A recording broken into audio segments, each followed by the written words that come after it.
Federal High Court sitting in Port Harcourt, Rivers State has adjourned to May 26, 2025 hearing on the suit filed by former member of the House of Representatives, Dr. Farah Dagogo, challenging the suspension of Governor Siminalayi Fubara, Deputy Governor Professor Ngozi Odu, and members of the State House of Assembly by President Bola Tinubu. Tinubu, who had on March 18, 2025, declared the state of emergency in Rivers State, citing security concerns, went further to announce the suspension of Fubara and his deputies and members of the State House of Assembly, and appointed Vice Admiral Ibok Ete Ibas, retired, as the sole administrator of Rivers State. In response, Dagogo, who is also a former governorship aspirant of the People's Democratic Party, filed a suit with number FHC/PH/CS/50/2025 on April 9, 2025, arguing that the president's actions were ultra-vires and lacked any constitutional backing. The defendants in the suit include President Tinubu, the Senate President Godswill Akpabio, the Senate of the Federal Republic of Nigeria, Speaker of the House of Representatives, Honorable Tajuddin Abbas, and Rivers State Sole Administrator, Vice Admiral Ibok Ete Ibas, retired. Out of all the named defendants, only the fifth defendant, Ibas, appeared in court through his counsel, Kehinde Ogunwumiju, SAN, who requested additional time to respond to the originating summons. After hearing from both counsels, the presiding judge, Justice Adamu Turaki Mohammed, granted the request, but cautioned that the matter would proceed on the next adjourned date regardless of further delays. Speaking to journalists after the court session, Enwaluzo reiterated that Tinubu acted outside the bounds of the Constitution. Enwaluzo also questioned the justification provided by the president for declaring a state of emergency. Counsel to the fifth defendant, Ogunwumiju SAN, declined to comment on the proceedings. I'll start with you, Ndubisi. What do you make of the story? Well, we have to acknowledge the person that's filed the suit, Mr. Dagogo. When you take a look at the Constitution says that a state of emergency can be declared when there is natural disaster in the state, when there is chaos, when the government is not functioning, and all that. And then, if the president wants to impose the state of emergency, he has to get the approval of the Senate. The Senate, if they are on seat, they have to approve that within 2 days. And if they are not on seat, they have to do that within 10 days. So none of those things even came close to happening in Rivers State. And we just woke up in the morning and what we heard was the Rivers State have been put under emergency rule. So I think the people standing up to question this emergency rule, I think they are doing the right thing as citizens of Nigeria. But you also have to take a look at it from the perspective of the federal government. The federal government wants a functioning Rivers State. It wants a state where the governor is standing up to his duties. But what happens is that whatever thing we see in Rivers State, we all of us that are living in Rivers State, we want a state that's peaceful. So whosoever that is in power should be able to do the right thing and make sure the state is moving forward. Thank you. All right, very well. Now, if I may ask, you said that the president did not observe the constitutional requirements in proclaiming the state of emergency. Now, if I may ask you, what exact part of the Constitution did the president violate? I think that should be section 305 of the Constitution. All right. The first duty of the president is to uphold the Constitution, is to defend the Constitution of the Federal Republic of Nigeria. So he is the number one person to account for the Constitution, or to stand up for the Constitution. So anything that is doing that is contrary to the Constitution, everybody should rise up and kick against it. All right, very well. Now let's look at the Constitution 305, correct? Okay, so we'll look at section 305 of the Nigerian Constitution, section 3. It says the president shall have power to issue a proclamation of a state of emergency only when I'll read D of it. It says there is a clear and present danger of an actual breakdown of public order and public safety in the federation or any part thereof, requiring extraordinary measures to avert such danger. What do you understand by this?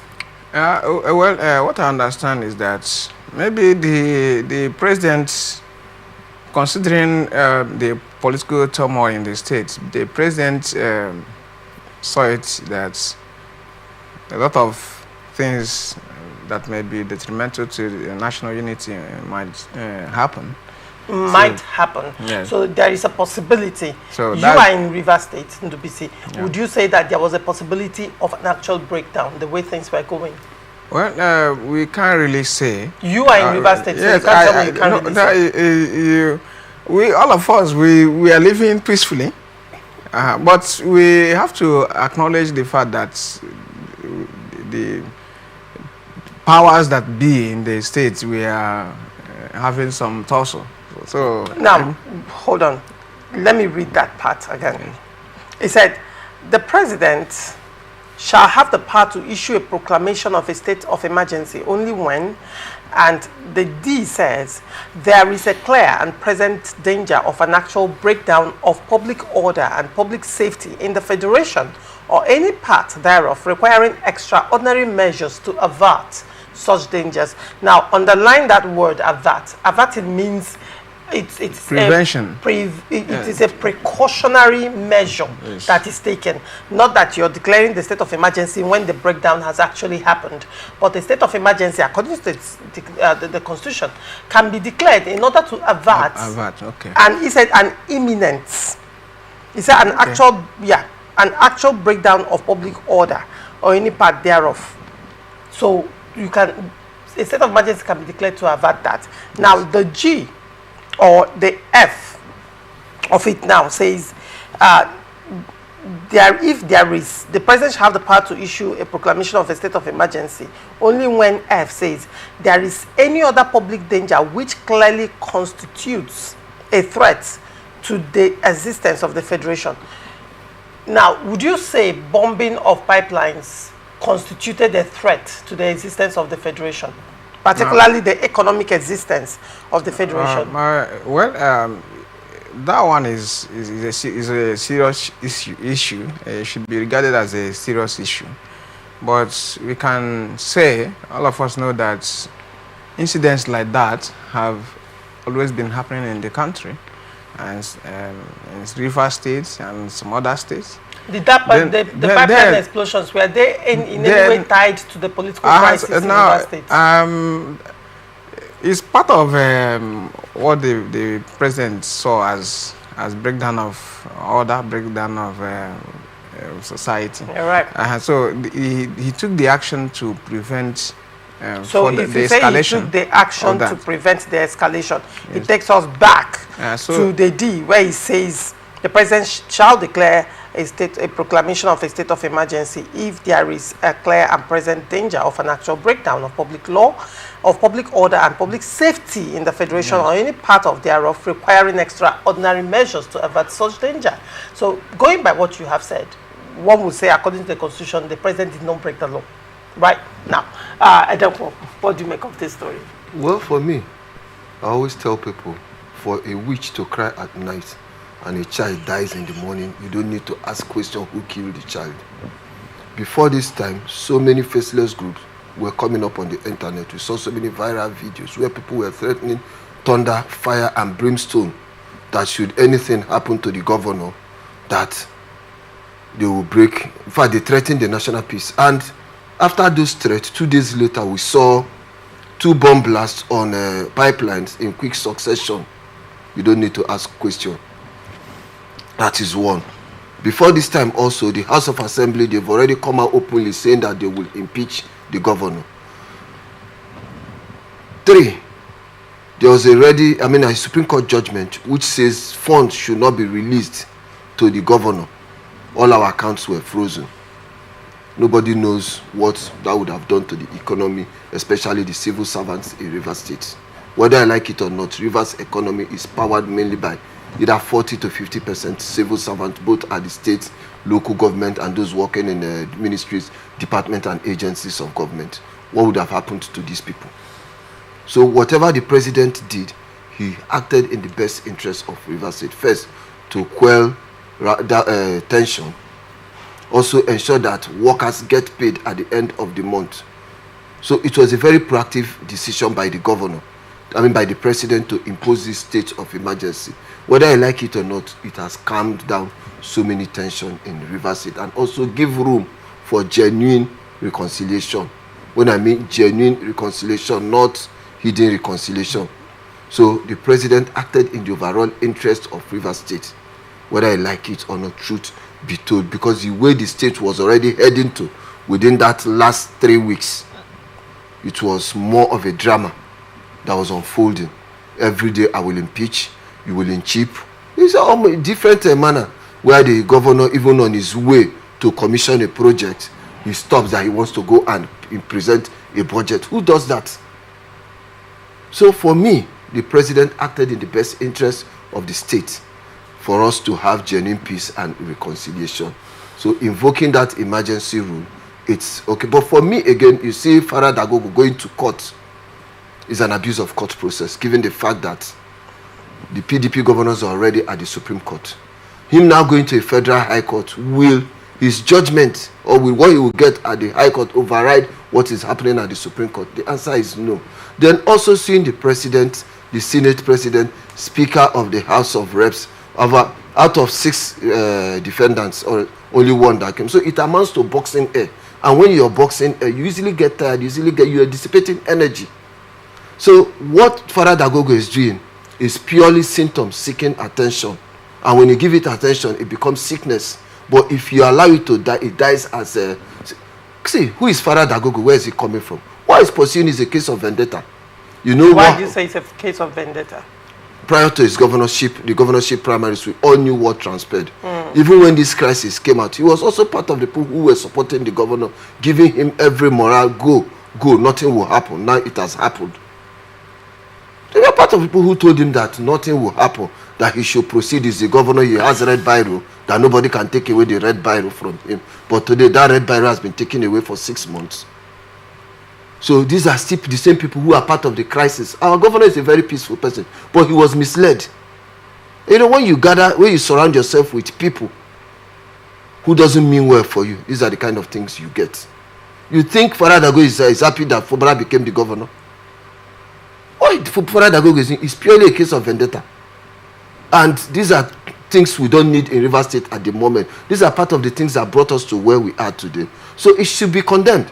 Let's look at how we have genuine peace in Rivers State and not going to court to challenge a political infraction that 1 or 2 persons committed. Well, right now I might not be looking at the whether Farah Dagogo has the locus to go to court in the first instance or not, because at this point he is in the High Court. Right now, when you talk about the PDP governors going to the Supreme Court to challenge state of emergency, now one would say that is their own, and as it stands, I wouldn't want to x-ray whether that will even hold in court or not. If the Supreme Court throws out that matter, probably based on local standi or based on jurisdiction, then that matter probably will never be heard. But as it stands, I do not want to question or look into whether Farah Dagogo has the locus to go to court or not. But what I'm looking at is the meat of the matter, which is the state of emergency proper. And I want to ask you very quickly, because now the Constitution is silent on the suspension or non-suspension of governors in the Constitution.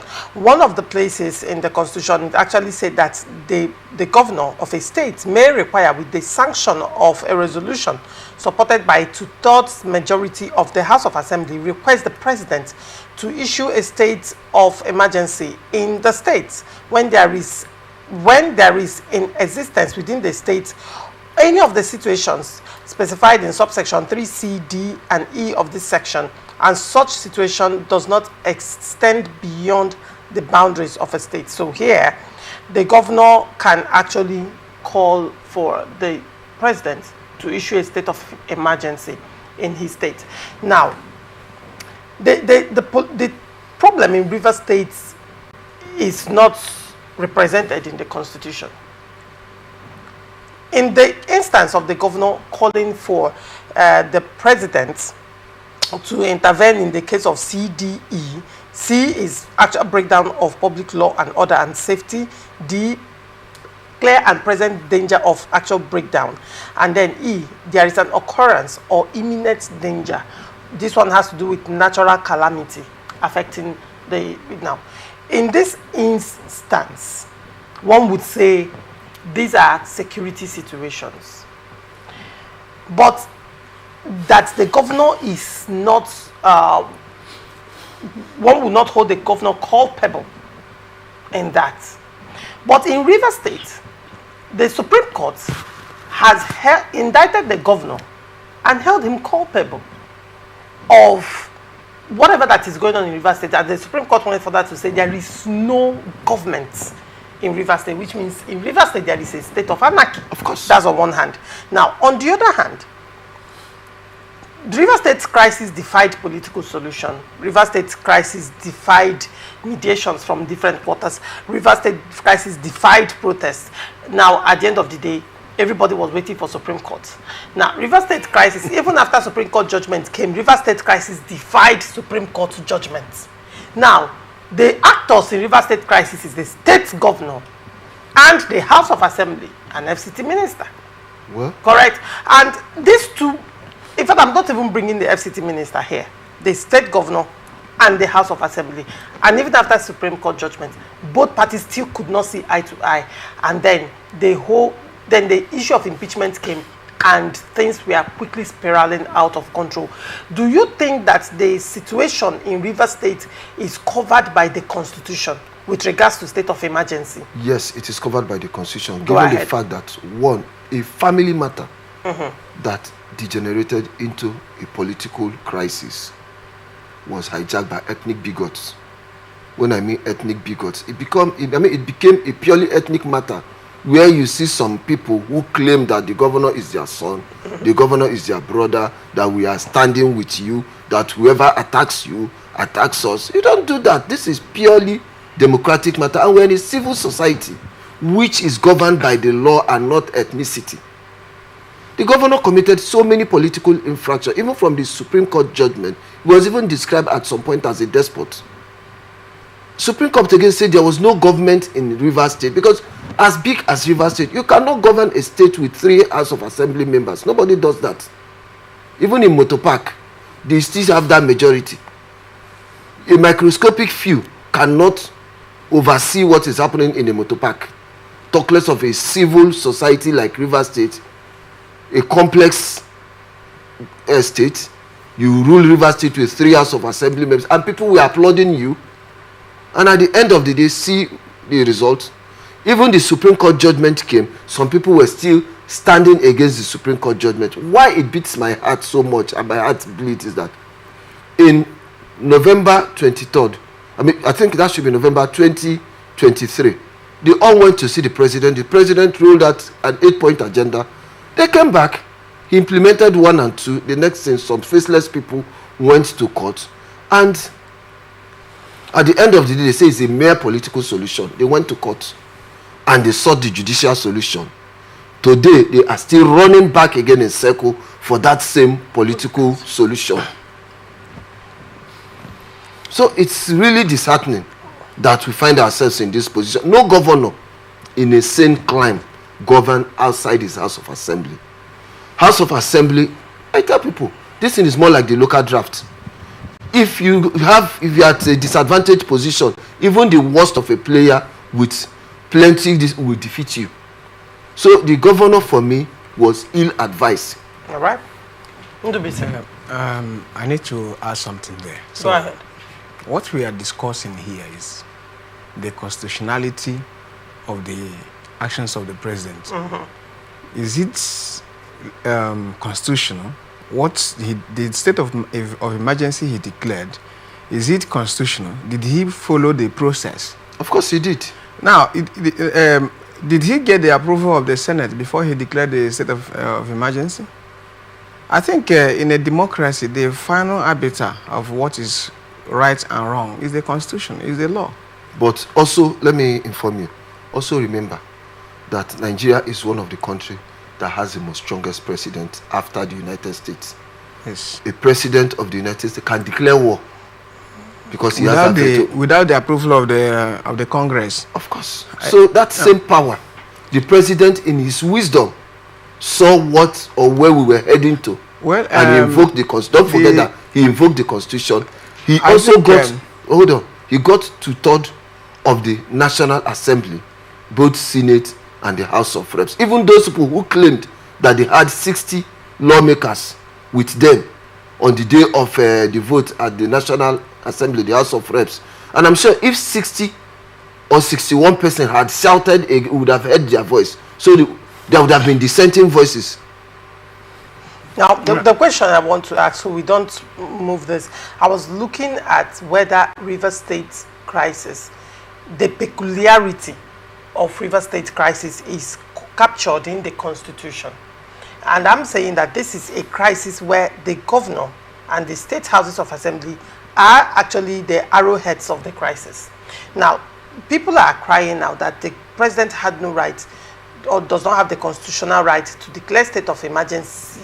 He has the constitutional right to declare state of emergency, but has no constitutional right to suspend an elected governor and House of Assembly members. And I'm saying that the River State crisis is peculiar. And I am trying to go through the Constitution, and the peculiarity of River State crisis is not covered in this Constitution. And interestingly as well, the Constitution is silent on the suspension or otherwise of an elected governor and House of Assembly member. The Constitution here, from what I'm reading in this declaration of state of emergency, did not say whether the governor will be suspended in peculiarities like River State or they will not. The same with the deputy and House of Assembly member or not. So the peculiarity of River State crisis is such that I'm trying so hard to see where I can lift it from this Constitution in order to, marry them. Now, this question goes to you, NDBC. Everything I've said here, what is your thought on that? Because I'm trying to figure out if the peculiarity is covered by the... Edenko says it is covered by the Constitution. I want to hear what you say. Well, he didn't tell us how the Constitution... The peculiarity. I have explained it very well in the instance of the state of emergency. According to the Constitution, the Constitution has listed out when the Federation is at war, the Federation is in imminent danger. Now let me bring it down to the state. It said there is an actual breakdown of public order, public safety in the Federation or any parts thereof. He said there is a clear and present danger of an actual breakdown of public order and public safety in the Federation or any part thereof. There is an occurrence or imminent danger or the occurrence of any disaster or natural calamity affecting the community or a section of the community in the Federation. There is any other public danger which clearly constitutes a threat to the existence of the Federation. The President receives a request to do so in accordance with the provisions of subsection 4 of this Constitution. And receiving that request, the request has to come from the governor of a state. Now, everything that you have read here, River State crisis is not here. That is the fact. That's the thing. It is not talking about a state of anarchy caused by a governor and the or the House of Assembly member, as it were. It's not represented in this constitution. It's not covered here. So that's why I'm asking you. In situations like this, would you say the president acted out of constitutional provision when there is none from what I'm seeing here? I think that is what everybody believes. Okay. What do you believe? Everybody, including me, I believe that... Not everybody. Chukwu, it doesn't believe what you believe. He acted out of the bounds of the constitution. Okay. He didn't follow the process. It's declaring a state of emergency is the prerogative of the president. It's the right of the president. The president has the power to declare state of emergency, but he must follow the process. He must get the approval of the Senate, even if it's a situation where he wanted to declare war. He must get the approval of the Senate or the entire National Assembly. So that is the bone of contention here. Why did he? You're not answering my question, actually. Okay. You're not answering my question. The question I am asking you is the peculiarity of River State crisis. Yes. Is it covered in the Constitution with regards to state of emergency? If you take a look at this section of the Constitution, you see that the River State crisis is not there. So if it is not there, what then do you prescribe that the president would have done ordinarily? Now, I know that when a president declares a state of emergency, it shows that there is a problem. We cannot deny the fact that there is a problem in the state, but is a problem between the House of Assembly and just like you said, between the House of Assembly and the governor. So when you say it's a problem between the House of Assembly and the governor, are you aware that in the first instance that the federal allocation to River State an order has been given for that allocation to be frozen? Are you aware that it is going to affect the worker salaries, retirees? I can go on and on. Are you aware that in the past 1 year plus there has been no single foreign direct investment in River State? Should I go on and give you statistics? Because of the political crisis. Should I go on and give you statistics of what's going on? Are you aware that River State was very quickly, snowballing into a full-blown crisis with the explosion of pipelines and different Ejo people coming out to threaten, and men coming out of the creeks, yes, and all of that? These were real-time situations that were happening. Are you aware that at some point you drive through the road and there were literally no cars on the road? I drove to work even after the state of emergency, and the road was just empty. Everybody was careful because nobody knew what was going to happen and where it's going to happen. So people were being careful. This is the real situation in River State. And you're saying it's okay.